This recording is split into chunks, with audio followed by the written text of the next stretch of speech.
The opposition People's National Party says its MPs will attend Tuesday's sitting of the House of Representatives, where Prime Minister Andrew Holness is set to make his contribution to the budget debate. There has been much speculation about whether the PNP MPs would boycott today's sitting in retaliation for the walkout by their government counterparts. During Tuesday's presentation, my opposition leader Mark Golding. We have more in this report from Davy. Government members walked out of the House on Tuesday in protest at comments made by Mark Golding about the spousal relationship between Prime Minister Andrew Holness and House Speaker Juliet Holness. He suggested that the relationship compromised Mrs. Holness's ability to act fairly and impartially. Andrew Holness's exit, swiftly followed by all government MPs, left the House short of the quorum needed to continue. Only 14 members were left in the chamber on the opposition benches. According to the standing orders, 17 MPs must be in the chamber to form a quorum. Otherwise, the Speaker is duty-bound to adjourn the proceedings. The opposition leader completed his budget speech on Duke Street in the vicinity of Gordon House to a small but raucous crowd of PNP supporters. A meeting was set to be held by members of the PNP's parliamentary caucus on Thursday morning to decide what course of action to take ahead of the Prime Minister's presentation later today. But it's understood the meeting was cancelled. Writing on X this morning, PNP President Mark Golding posted, quote, "See you in Parliament," end quote, with the hashtag democracy, not autocracy. There is no word on whether Mr. Golding will be allowed to complete his budget presentation in Parliament during today's sitting of the House. Davy for Nationwide News. Meanwhile, the young professional affiliate of the PNP, the Patriots, they're supporting opposition leader Mark Golding for his criticism of House Speaker Juliet Holness during his budget presentation on Tuesday. The group says it commends Mr. Golding for his commitment to transparency and accountability in raising his issues with the parliamentary framework. The Patriots expressed concern that the House Speaker has failed to disclose advice provided by the Attorney General regarding the tabling of crucial reports from the Integrity Commission. The group says this issue raises questions about Mrs. Holness's commitment to upholding the principles of good governance. The Patriots also cited the government's walkout as a reflection of its unwillingness to address the concerns raised by the opposition leader. According to the Patriots, the conflict of interest stemming from Mrs. Holness's relationship with the Prime Minister raises more concerns about her ability to fulfill her duties in an impartial manner. The Patriots says this worsens the already declining performance of the office, following similar concerns about impartiality leveled at former House Speaker Marissa Dalrymple-Philibert. Political commentator Dr. Naena Spence says Prime Minister Andrew Holness must use his contribution to the budget debate to address the perception that the government he leads is corrupt. Mr. Holness will make his 9th contribution to the budget debate as Prime Minister on Thursday afternoon. The PNP has done a good job of putting that issue in the public, and the JLP has not done enough of a good job in clarifying why they can't name 6 people or what exactly is happening around the investigations from Integrity Commission. They need to clarify that for Jamaicans, because what is out there now is just the perspective of the PNP, and I don't think they've leaned into it enough in terms of stating what their issues are with it. And those other issues, I think, that are hanging over their heads, that including his own integrity filings and what the challenges are that he has found with that, if he's found any. And Dr. Spence says while the perception of corruption must be addressed, the Prime Minister must also focus his attention on the concern that the economy isn't working for ordinary Jamaicans. I think what people are more substantively trying to find out is how the government is going to respond to this idea that the macroeconomy is doing well, but people are not necessarily feeling the effects of the economic transformation in their day-to-day lives, especially those people who are the most vulnerable and the people who feel as if they've been left out of the transformation. So I think the presentation ought to, yes, recognize the government's progress and what has happened to the economy, but also create a pathway for people to understand how their own lives will be improved. Dr. Nadine Spence, political commentator, she was speaking on Nationwide this morning on Thursday. Meanwhile, social commentator Jermaine Barrett says he expects Prime Minister Andrew Holness to call out the parliamentary opposition on what he says is the hypocrisy in its criticism of House Speaker Juliet Holness.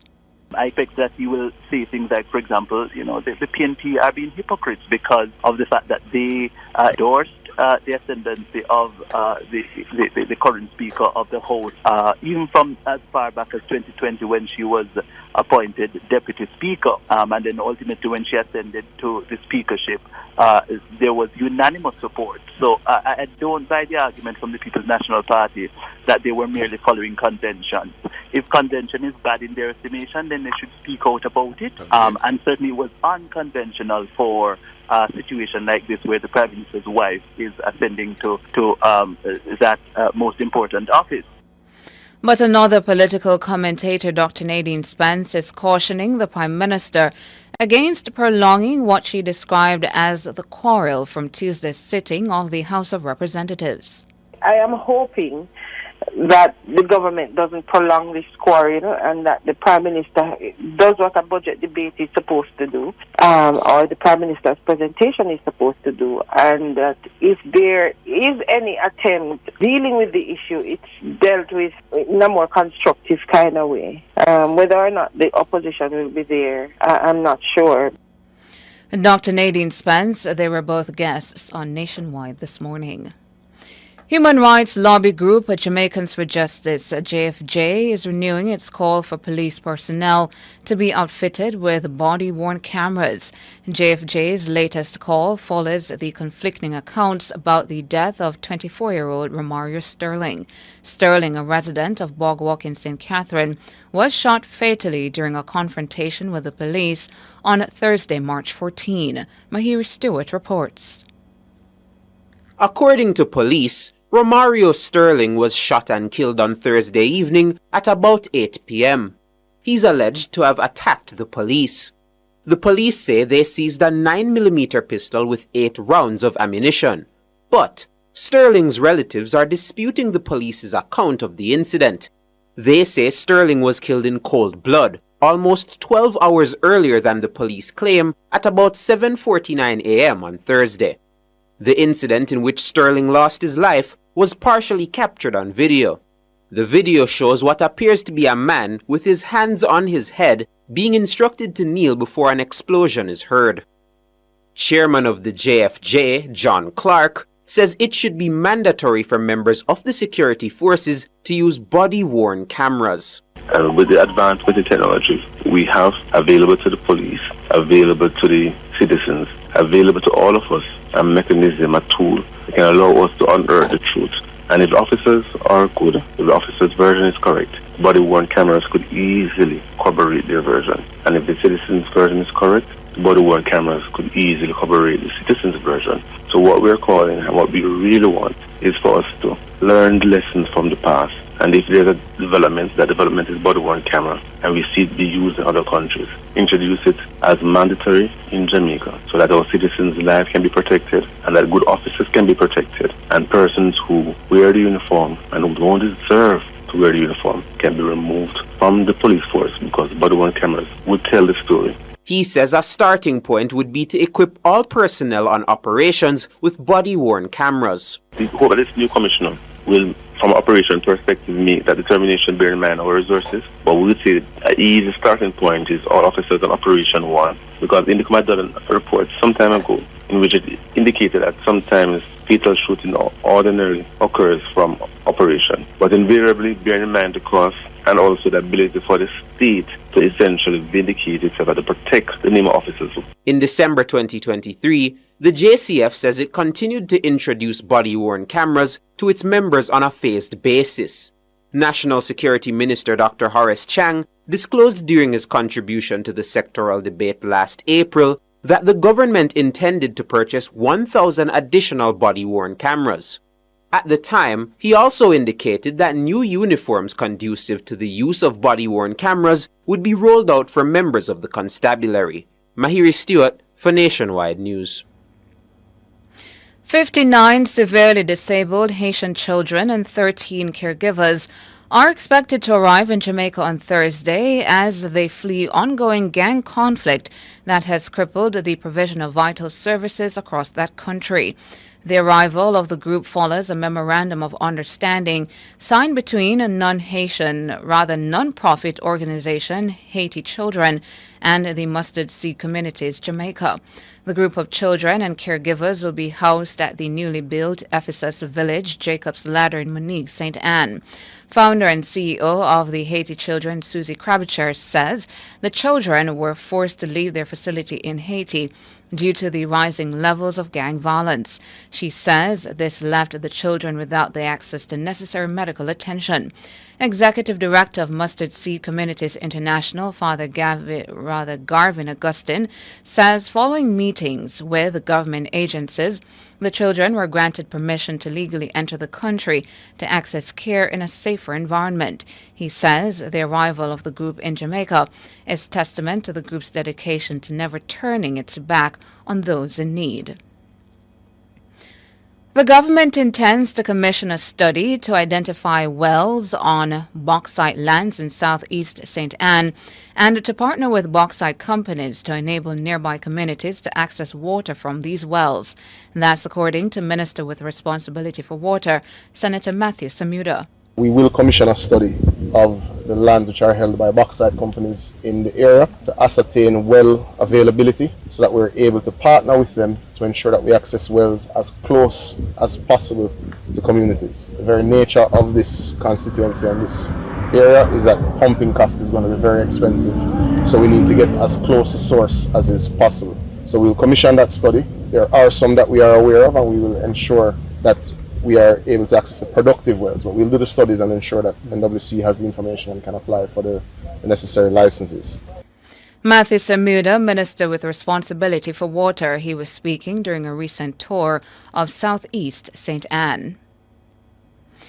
Remax Elite Realty and Remax Jamaica says even as the real estate sector continues to grow steadily, many people lack the purchasing power to be able to afford many of the housing solutions on the open market. The interim group CEO of the Spectrum Group, which owns Remax Elite Realty and Remax Jamaica, is Roger Williams. You would be wrong to think that, all is well with the sector. All I have to do is it's a straight train from here to Welter. Anything I buy, anything I touch, I'm good. That's not the case. I think the first challenge I have to call out, on one hand, the growth of the sector is positive, but the challenge that we have, which is sometimes exacerbated by this growth, is the stubborn problem of affordability. A lot of working Jamaicans really find it hard to find property that they can afford where they want to live, when they want to buy. And this is something that is not a new problem. It's a problem, or it's a challenge, I should say, that we've been grappling with for decades. Mr. Williams says he hopes continued infrastructural improvements across the country, especially the widening of the road network across the island, will serve to bring housing costs down. Particularly in St. Anne is that there's a concentration of demand in a relatively small and finite inventory of property. No, it is conceivable that somebody can live in Yalas and work in Kingston because it's much easier to travel, to commute between both. Likewise, as I said, Mayfair, Mandeville, etc. So over time, I expect that those drivers to help to temper that widening or that gap between prices and goods. Roger Williams, interim group CEO of Spectrum Group. He was speaking on Tuesday at a promotional sponsors breakfast event ahead of Remax Jamaica's real estate conference and expo set for April 14 to 16. In regional and international news now, regional news, Venezuela's top prosecutor has announced arrest warrants for the presidential campaign manager of opposition powerhouse Maria Corina Machado and 8 other staffers. They are accused of being involved in a violent anti-government conspiracy. In a nationally televised news conference on Wednesday, Attorney General Tarek William Saab said Machado's campaign manager and the other staffers were part of a destabilizing plot. According to him, the plot included demonstrations, a media campaign, and plans to attack military barracks. 2 of the staffers, including a political coordinator, were arrested on Wednesday. In international news now, the United States has filed a landmark lawsuit against Apple, accusing the tech giant of monopolizing the smartphone market and crushing competition. In the lawsuit, the Justice Department alleges the company used its control of the iPhone to illegally limit competitors and consumer options. The complaint accuses it of squashing the growth of new apps and reducing the appeal of rival products. Apple has vowed to vigorously fight the lawsuit and denies the claims. The lawsuit filed in a federal court in New Jersey alleges that Apple used a series of shape-shifting rules in a bid to thwart innovation and throttle competitors. It marks the third time Apple has been sued by the Justice Department since 2009 and is the first antitrust challenge against the company under President Joe Biden's administration. Apple has faced a growing legal backlash over its iPhone operating system, ecosystem, and business practices. Last month, it was fined almost $2 billion by the EU for breaking competition laws over music streaming.